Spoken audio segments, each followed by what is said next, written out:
আজকে আমি আপনাদের এই ভিডিওর মাধ্যমে বলবো যে কীভাবে আপনার মোবাইলের অ্যাপ কীভাবে ছোট বড় করবেন। এখান থেকে দেখতে পারবেন আমার এই মোবাইলের অ্যাপগুলো কিন্তু কী হয়ে আছে, এখানে ছোট হয়ে আছে। এবার এই অ্যাপগুলোকে আমি কী করবো, বড় করবো, সাইজে বড়। তাহলে সেটা কীভাবে করবেন সেটাই দেখো। প্রথমত হচ্ছে আপনারা ডাইরেক্ট আপনার সেটিংস থেকে করে নিতে পারবেন। তার জন্য আপনাদের প্রথমেই যেটা করতে হবে সেটা হচ্ছে মোবাইলের যে সেটিংসের অ্যাপ, এটাকে ওপেন করতে হবে। ওপেন করার পর এখানে আপনারা চলে যাবেন কোথায়, এখান থেকে দেখবেন ডিসপ্লে সেটিংসের কাছে আপনারা এখানে পেয়ে যাবেন। এই ডিসপ্লে সেটিংসে ক্লিক করুন।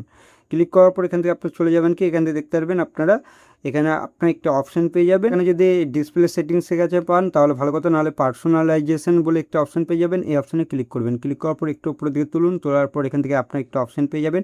এখানে আপনারা মাই ফন্ট বা এখানে ডেস্কটপ সেটিংস বলে পেয়ে যাবেন। এই অপশানে ক্লিক করুন। এখানে আইকন স্টাইল এটাতে ক্লিক করে দিন। ক্লিক করার পর দেখতে পারবেন আপনাদের এখান থেকে আইকন সাইজ বলে যা থাকবে এটা আপনারা কমাতেও পারেন, বাড়াতেও পারেন।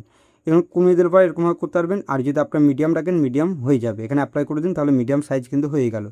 এবার এটা যদি শর্টকাটে করতে চান, সিম্পলভাবে এরকম আঙুলটা দিয়ে এরকম প্রেস করে রাখতে হবে আপনাদের ডিসপ্লের উপরে। ক্লিক করার পর এখানে আইকন শেপ বা আইকন স্টাইল বলে পেয়ে যাবেন। এই অপশানে ক্লিক করে দিন।